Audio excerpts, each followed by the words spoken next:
தேவனால் கூடாத காரியம் ஒன்றுமில்லை. பல நேரத்தில் நம்ம என்ன நினைக்கிறோம், எல்லாமே நமக்கு ஏற்ற மாதிரி இருக்கணும்னு நினைக்கிறோம்ல. பல நேரங்களிலே கர்த்தர் நம்மளை உருவாக்குகிறார். நமக்கு ஆண்டவர் சிலதை கொடுத்தாருன்னா, அந்த ஏற்ற துணைன்னு இருக்குல்ல, நான் எப்பவும் சொல்லுவேன், நான் சொல்லிட்டு முடிக்கிறேன் கவனிங்க. ஏற்ற துணைன்னா என்னன்னா, ஏற்ற துணைன்னு நம்ம என்ன நினைக்கிறோம், நான் நினைக்கிற மாதிரியே அவரும் நினைக்கிறாரு, எனக்கு பிடிச்ச மாதிரியே அவங்களுக்கும் பிடிச்சிருக்கு, நான் என்ன விரும்புகிறேனோ அவங்க செய்கிறாங்க. அது எப்படி ஏற்ற துணை ஆகும்? இதுதான் நானும் நினைச்சிட்டு இருந்தேன். அப்ப ஆண்டவர் சொன்னாரு, இது ஏற்ற துணை ஆகாது. ஏன்னா கணவன் மண்ணு, மனைவி எலும்பு, மேடே ரா மெட்டீரியலே வேற ரா மெட்டீரியல். ரெண்டு பேர் ப்ரிப்பரேஷனே ரா மெட்டீரியல் வேற. இவரு ஆண்களுடைய உடல் அமைப்பு வேறு, பெண்களுடைய உடல் அமைப்பு வேறு, மைண்ட் செட் வேறு, ஆண்கள் மைண்ட் செட் வேறு, பெண்கள் மைண்ட் செட் வேறு, எல்லாமே வெவ்வேறு, 100% வெவ்வேறு. அப்ப ஏற்ற துணைனா என்ன? ரெண்டும் வெவ்வேறு இருக்கு. ரெண்டும் ஏற்ற துணைனா என்ன? இப்போ கப்புக்கு ஏற்ற துணை என்னது? சாசர். ஆனா கப்பும் சாசரும் ஒரே மாதிரி இருக்காது, ரெண்டும் ஒரே மாதிரி இருக்காது. இது வெர்டிகலா இருக்கும், இது ஸ்பெரிக்கலா இருக்கும், இப்படி இருக்கும், ரவுண்டா இருக்கும்.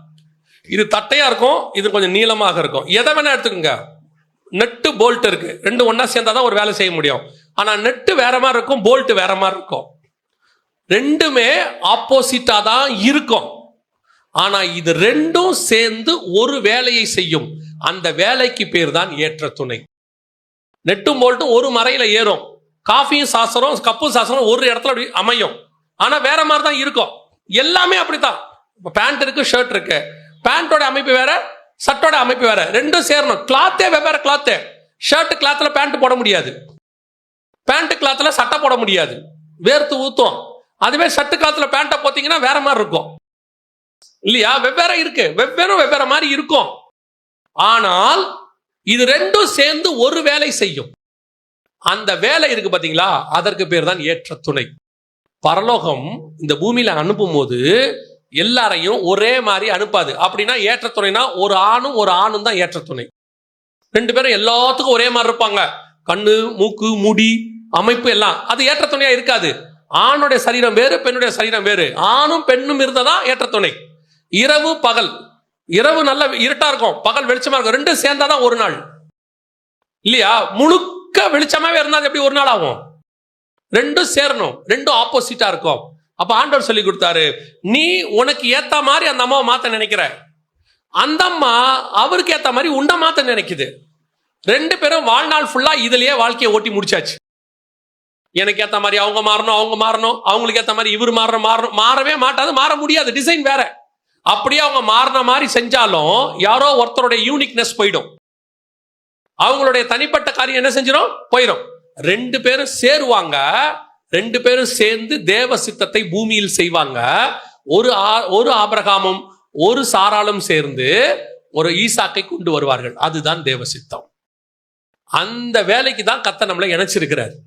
இப்போ ஆதாம் பண்படுத்த பாதுகாக்க இருக்குல்ல, அவனை பொறுத்த வரைக்கும் தோட்டம் என்பது வெறும் மரம் செடி கொடியை மட்டும் பாதுகாப்பதல்ல, அவன் பாதுகாக்க வேண்டியது ஏவாளையும் சேர்த்து. ஏவாளை எங்க தான் இருக்கிறாங்க? தோட்டத்துக்குள்ளதான் இருக்காங்க. பாம்பு பழத்துக்கிட்ட பேசல, பாம்பு ஏவாள்கிட்ட தான் பேசிச்சு. இவன் எதை தடுத்துருக்கணும் தெரியுமா? ஏவாள்கிட்ட பேச விடாம தடுத்துருக்கணும். இன்னைக்கு பல நேரத்துல நாம குடும்பத்தை பார்க்கிறோம்னு சொல்றோமே, குடும்பத்துல நல்ல வீடு வாங்கணும், லேண்ட் வாங்கணும், பொருள் வாங்கணும், நகை சேர்க்கணும், பிள்ளைய படிக்க வைக்கணும், பிள்ளைங்கள் எதிர்காலம் எல்லாம் பார்க்கிறோமே, முதல்ல ஏவாளை பார்க்கணும், ஆதாம பார்க்கணும். இந்த ரெண்டும் கரெக்டா இருந்தாதான், ஏற்ற துணையா இருந்தாதான் தோட்டம் பத்திரமாய் பாதுகாக்கப்படும். இதுல ஒருத்தர் பாம்பு கிட்ட பேசினாலும் தோட்டம் போயிடும். இன்னைக்கு நம்ம ஏவாளுக்கு நமக்கே ஏற்ற துணை இல்லைன்னு நினைச்சிட்டோம்.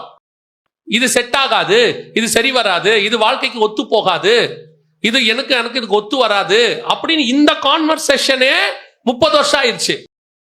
இந்த கான்வர்சேஷன்லயே 35 வருஷம் போயிடுச்சு.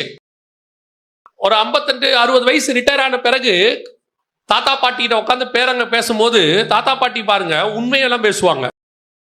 எப்படியோப்பா வாழ்க்கை அப்படி ஓடிருச்சு அப்படிம்பாங்க. சந்தோஷமா போச்சுன்னு சொல்ல மாட்டாங்க, ஓடிருச்சே. அப்படித்தான் இத்தனை வருஷம் வாழ்க்கை ஓடி இருக்குது. ஏன்னா இவங்க 2 பேரும் எதுல வாழ்க்கையை ஓட்டிட்டாங்க? இவருக்கு ஏத்த மாதிரி அவங்க, அவருக்கு ஏத்த மாதிரி இவங்க. பெரும்பாலும் ஆண்கள் தங்களுக்கு ஏத்த மாதிரி பெண்களை மாத்திடுவாங்க, மேல் டாமினேஷன் அப்படியே மாத்திடுவாங்க.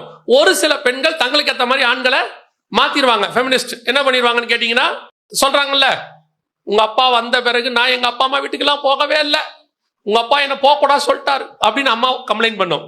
சில நேரத்துல வீட்டுல மாமியார் கம்மக்கூட, இவ வந்து என் பையனை கூட்டிட்டு போயிட்டா, அவனை அதுக்கப்புறம் பார்க்கவே இல்லை. இவங்க ஃபேமிலியா இன்னைக்கு எப்படி ஆகி போச்சுன்னு கேட்டீங்கன்னா, ஒண்ணு இவங்க பிச்சுட்டு போயிட்டாங்க, இல்லை இவங்க பிச்சுட்டு போயிட்டாங்க. இவங்க இந்த கான்வர்சேஷன்லயே மொத்த லைஃபும் ஓடிடுச்சு. இதுல இவங்க எங்க காடோடைய பர்பஸ், கர்த்தர் என்ன கொண்டு வந்தாரு, எதுக்கு எங்களை இணைச்சாரு, எங்க மூலமா என்ன செய்ய விரும்பினாரு, பரலோகத்தினுடைய திட்டம் என்னங்கிறதே தெரிஞ்சுக்காமே போயிடுச்சு. அதனுடைய விளைவு என்ன? ஆதாம் தோட்டத்தை விட்டு வெளியே போயிட்டான். கடைசி வரைக்கும் அவனை வச்சு எதுவும் செய்ய முடியல. அதுக்கப்புறம் ஆபிரகாமை கூட்டிட்டு வர வேண்டியிருக்கு. கூட்டிட்டு வந்து கானானுக்கு கொண்டு வந்து அவன வழியா செய்ய வேண்டியிருக்கு. ஆதாம் வழியா செய்ய வேண்டியது இப்ப யார் வழியா வந்திருக்குது? ஆபிரகாம் வழியாக இயேசு கிறிஸ்து வந்திருக்கிறார். அதனால்தான் மத்திய ஆரம்பிக்கும் போது ஆதாம்ல இருந்து ஆரம்பிக்காது, ஆபிரகாமின் குமாரனாகிய தாவீதின் குமாரனான இயேசு கிறிஸ்துவின் வம்ச வரலாறு. பிளான் போச்சு, தோட்டத்தை விட்டு போயாச்சு, குடும்பத்தை விட்டு போயாச்சு, கர்த்தர் வச்ச ஹெவன்லி பிளான் மொத்தம் போயிடுச்சு. இப்ப இங்க ஆபிரகாமுக்கு அது புரிஞ்சிடுச்சு. அதனாலதான் அவன் சொல்றான், தன் சரீரம் செத்ததையும் சாராளின் கர்ப்பம் செத்து போனதையும் அவன் எண்ணாதபடிக்கு கர்த்தர் எனக்கு ஒரு பிள்ளை தருவார் என்று காத்திருந்தான். வாக்கு தத்தத்தின் பிள்ளை பிறந்ததாக சொல்லப்படுது. ஒரு குடும்பத்துல கர்த்தர் ஸ்பிரிச்சுவலி நம்ம மேல என்ன பிளான் வச்சிருக்காருன்னு பார்க்கணும். அந்த அம்மா கிட்ட என்ன குறை இருக்கு, இவர்கிட்ட என்ன குறை இருக்கு, அந்த அம்மா என்ன தப்பு பண்ணுது, இவர் என்ன தப்பு பண்றாரு, இந்த அம்மாவை சந்தேகப்படுது, அந்த ஐயாவை சந்தேகப்படுறது, இப்படியே குடும்பத்தை 25 வருஷம் ஓட்டி முடிச்சாச்சு. இந்த அம்மா பின்னாடி அவரு, அந்த அம்மா பின்னாடி இவங்க, இப்படியே மாறி மாறி குற்றப்படுத்தி இவங்க செய்ய வேண்டிய காட்ஸ் பிளானையே செய்யல. உட்காந்து கல்யாணம் ஆன உடனே பேசணும், எதுக்கு நம்மளை இணைச்சிருக்கிறாரு. 2 பேரும் ஆப்போசிட்டா கூட இருப்பீங்க. நீங்க நான் வெஜிடேரியனா இருப்பீங்க, வந்திருக்கிறது பியூர் வெஜிடேரியனா இருக்கும். நீங்க படபடன்னு பேசுற ஆளா இருக்கும், அது வந்தது சுத்தமா பேசாததா இருக்கும். 1000 வார்த்தை பேசினாதான் ஒரு வார்த்தை பேசுவோம். சில ஆண்கள்லாம் பார்த்திருக்கீங்களா, மொத்தம் பேசி முடிச்ச பிறகு கடைசியா அப்படின்ட்டு இருந்துச்சு போவாப்ல. இந்த அம்மா நினைக்கும், இவ்வளோ பேசினதுக்கு இவ்வளோ தானான்னு. அது அவர் சுபாவம், அவ்வளோதான். சில சகோதரிமார்கள் என்ன கேள்வி கேட்டாலும் அப்படியே அமைதியா பார்த்துட்டே இருக்கும், ஒன்றும் தெரியாது. அதுக்கு நாம நினைச்சுக்கிறோம், ஒன்றும் தெரியாததை கல்யாணம் பண்ணி வச்சிட்டாங்க, உனக்கு அதுதான் நல்லது. சில நேரத்தில் அவங்களுக்கு தெரியாம இருக்கிறது நல்லது, உங்களுக்கு இருக்கிற குறை நல்லது, அவங்களுக்கு இருக்கிற குறை நல்லது. இதனோட சேர்ந்து குடும்பம் ஓடணும். ஒண்ணு மட்டும்தான் கான்சென்ட்ரேஷன்ல இருக்கணும், எங்களை கொண்டு கர்த்தர் ஏதோ செய்ய விரும்பி இருக்கிறார், எங்கள் மூலமாக ஏதோ கர்த்தர் இந்த பூமியில் செய்ய போகிறார், அதுக்காகத்தான் நாங்கள் இணைக்கப்பட்டோம். இந்த குறைய பார்க்கறதை நிறுத்திட்டு தோட்டத்தை பண்படுத்தவும் பாதுகாக்கவும் கர்த்தர் எங்களை வைத்தார். இந்த பிளான் எதுக்கு ஆண்டவர்? இந்த தோட்டம் எதுக்கு? இந்த ஜீவ விருட்சத்தை பாதுகாக்கணும். இந்த ஜீவ விருட்சத்துக்கு பின்னாடி இருக்கிற பிளான் என்ன, அதை ஒவ்வொன்றா ஆண்டவர்கிட்ட கேட்க கேட்க கர்த்தர் சொல்லி கொடுப்பார். அப்ப ஆதாமுக்கு தெரியும், இந்த ஆதாம் ஏவாள் வழியாகத்தான் ஒரு மிகப்பெரிய பிளான் இருக்கிறது. அவர் ஒருவனை அல்லவா படைத்தார், பின்ன ஏன் ஒருவனை படைத்தார்? தேவ பக்தியுள்ள சந்ததியை பெறும்படிதானே. இந்த பிளான் அவனுக்கு அப்ப புரியும்.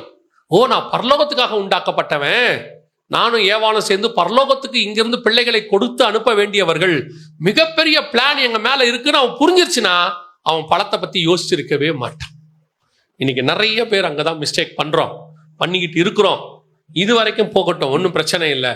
இன்னும் சரி, அது ஆபிரகாமுக்கு 100 வயசு ஆகட்டும், சாராளுக்கு 90 ஆகட்டும், இப்ப தேவ சித்தத்தை புரிஞ்சுக்கிட்டா கூட சரி, ஆண்டவரே எதுக்காக இணைச்சிங்க, எதுக்காக எங்களுக்கு இதை சொல்லி கொடுக்குறீங்க, நாங்க ஏன் இணைக்கப்பட்டோம், இந்த காரியத்தை நாங்க நிறைவேற்றணும் நீங்க சொல்லி ஜெபம் பண்ணுங்க.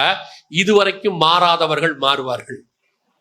ஏன்னா நீங்க இப்படி போக போக போக அது மாறாமையே பிசாசு வச்சுக்கிறான், அதை மாத்தாமையே வச்சுக்கிறான். ஏன்னா இதுக்கு பின்னாடியே ஓடிக்கிட்டு இருக்குன்னு அவனுக்கு தெரிஞ்சு போச்சு. உங்க பிளானை செய்ய விடாமே பார்த்துக்கிட்டான். இப்ப ஆண்டவர்கிட்ட கேளுங்க, ஆண்டவரே எங்களை ஏன் இணைச்சிருக்கீங்க? அது ஆப்போசிட்ல இருக்கிறது நான் பிலீவராகவே இருக்கட்டும், ஆயிடுச்சு கல்யாணம், நான் பிலீவராகவே இருக்கட்டும். ஆண்டவரே நான் தப்பு பண்ணிட்டேன், நான் பிலீவரா பண்ணிட்டேன், இப்ப நான் என்ன செய்யணும்னு கேளுங்க. கர்த்தர் அதை சரி பண்ணி உங்கள் மூலமாக மீண்டும் தேவ சித்தத்தை நிறைவேற்ற வல்லமை உள்ளவராக இருக்கிறார். இங்க செகண்ட் சான்ஸ் வாங்காதவங்க யாருமே இல்லை. செகண்ட் சான்ஸ் வாங்காதவங்க யாருமே இல்லை. ஒரு தடவை தப்பு பண்ணிட்டீங்க, செகண்ட் சான்ஸ்னா இன்னொரு கல்யாணம் இல்லை, தப்பா எடுத்துறாதீங்க. இதை ஆண்டவர் சரி பண்ணி கொடுக்க வல்லமை உள்ளவராக இருக்கிறார். ஆமென். கர்த்தர் ரொம்ப நல்லவர், அவர் நம்மேல் அன்பாக இருக்கிறார்.